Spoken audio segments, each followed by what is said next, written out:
You just bought a 100-room hotel right off a busy interstate. It's a Friday night, the parking lot is completely packed, and every single room is booked. The neon vacancy sign is officially switched off. Rooms are going for $150 a night. You do the quick math in your head. You're pulling in over $3 million a year in gross revenue. You feel like a king. You're already mentally picking out the color of your new Ferrari. But before you start spending money you don't actually have, let me ask you a very serious question. How much of that $3 million actually makes it into your personal bank account? You might think 50%, maybe 30% if you're being conservative. The reality? It's a fraction of that. Today, we're ripping open the financial books on the hotel business. No fluff, no PR talk. We're going to show you exactly what a hotel owner really makes, the brutal hidden fees that eat your profits alive while you sleep, and why the real money in hotels isn't actually made from renting out beds. Stick around because the final math is going to shock you. So, you have the keys to your new empire. But whose name is going to be glowing on the massive sign by the highway? You have two choices, and this decision will dictate your financial destiny. You can slap a massive, globally recognizable logo on the roof. Think Marriott, Hilton, or Holiday Inn. Or you can go fully independent. You call it the Whispering Pines Inn. Sounds romantic, right? Let's look at the cold, hard math. If you choose the franchise route, your phone rings immediately. The brand brings a massive global loyalty program, instant trust, and lucrative corporate accounts. But that logo is going to cost you dearly. You aren't just paying a one-time initiation fee. You're paying a recurring royalty fee of about 5 to 6% of your gross room revenue every single month. But they aren't done yet. Then they hit you with a mandatory marketing fee. Add another 3%. Oh, and the reservation system fee. That's another 2%. Before you've even paid your front desk clerk, before you've paid the electric bill, before you've even turned on the lights, the brand has skimmed 10 to 12% right off the top of your revenue. But wait, you might think, I'll just go independent. I'll keep that 12%. You're a genius, right? Until you realize nobody knows who you are. The highway traffic just drives right past you because they don't recognize the sign.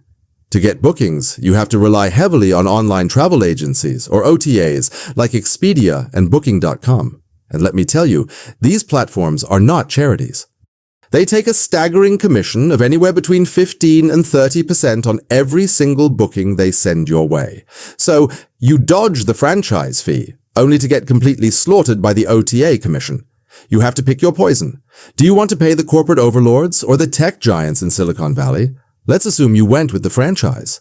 You're making your monthly payments, occupancy is holding at a healthy 70%, and cash is flowing. Then, one Tuesday afternoon, the corporate brand inspector shows up unannounced with a clipboard. They hand you a massive document called a PIP, a Property Improvement Plan. This is arguably the most terrifying acronym in the entire hotel industry. The corporate office in another state has arbitrarily decided that the brand needs a fresh, modern, new look. This means you are legally obligated to rip out perfectly good hallway carpets, throw away hundreds of flat-screen TVs that work perfectly fine, and buy their specific, approved, heavily marked-up furniture. A standard PIP can easily cost you anywhere from $500,000 to $2 million. And if you refuse to do it, they pull your flag, they take away the logo, disable your reservation system, and your bookings drop to near zero overnight. You are trapped. And the hidden costs don't stop there. Let's talk about that free hot breakfast your guests love so much. The scrambled eggs, the waffles, the endless coffee. It's not free for you. Food and beverage costs are a massive drain. You are spending tens of thousands of dollars a year feeding people who are already complaining that the bacon isn't crispy enough. Then there is the utilities nightmare. A 100-room hotel consumes electricity and water like a small industrial city. Guests have a completely different mindset when they aren't paying the bills. They leave the air conditioning blasting at 60 degrees while they go out to dinner for 4 hours. They take 40-minute boiling hot showers. Your utility bill can easily crush $50,000 to $80,000 a year. And commercial property insurance. Thanks to a rise in natural disasters and inflated building costs, insurance premiums have absolutely skyrocketed. You're dropping another massive chunk of cash every month just to protect the physical asset. Now, let's look at the beating heart of your hotel, the staff. Here is a brutal reality of the hospitality business. A hotel never sleeps. It is open 24 hours a day, 7 days a week, 365 days a year. You don't get to close on Thanksgiving. You don't get to close on Christmas. You need front desk clerks covering 3 separate shifts. You need a dedicated housekeeping team. You need a rapid response maintenance crew. You need night auditors and management. Housekeeping is where the margins really get squeezed to the breaking point. It takes an average of 30 minutes to properly flip a room between guests. If you pay your housekeepers a competitive wage of $15 to $18 an hour, plus benefits, payroll taxes, and workers' compensation insurance, the actual cost to clean a single room can be anywhere from $12 to $20 every single day. And then there is the turnover.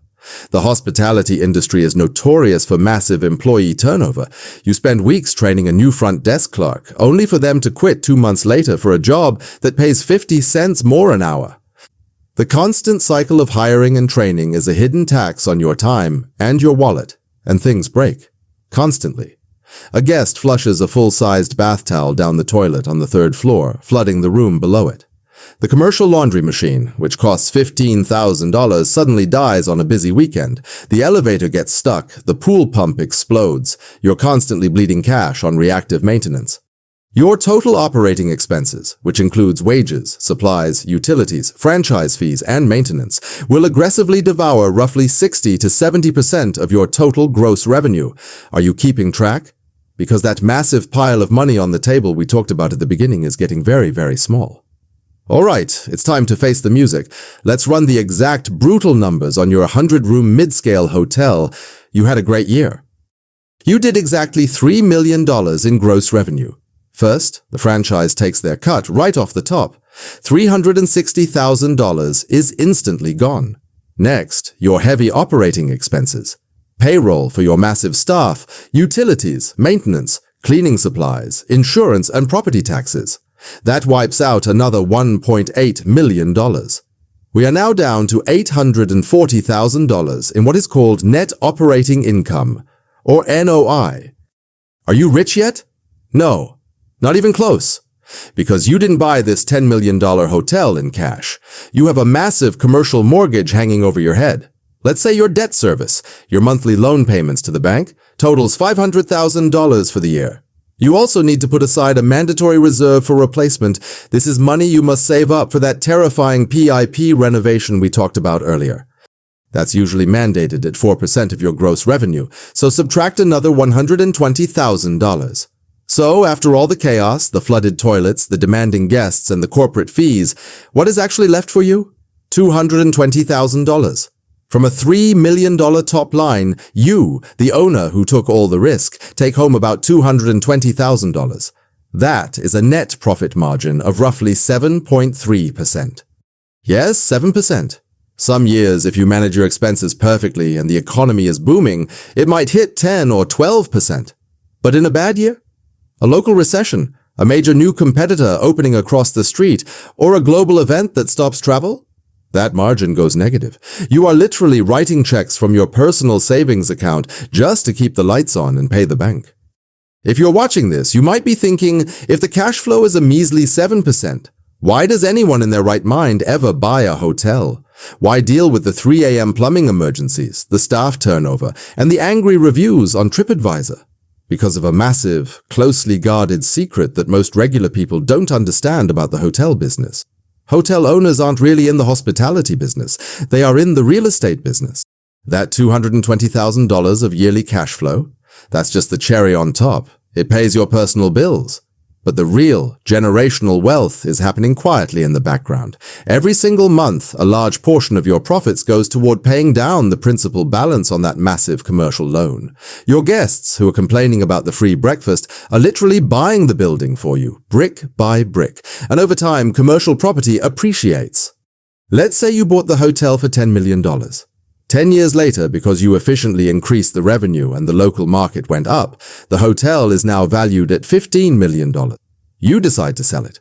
You pay off the remaining loan balance, which is now significantly lower. You walk away with millions of dollars in cold, hard equity. Furthermore, the tax code heavily favors real estate owners, and hotels are the ultimate tax shelter.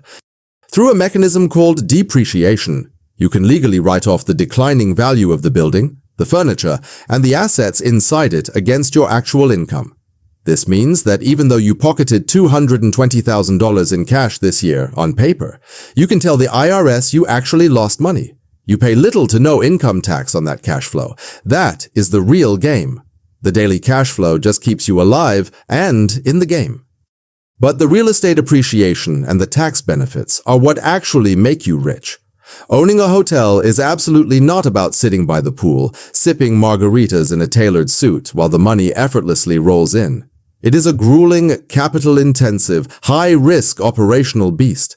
It's a constant daily war against franchise fees, OTA commissions, utility costs, and maintenance nightmares.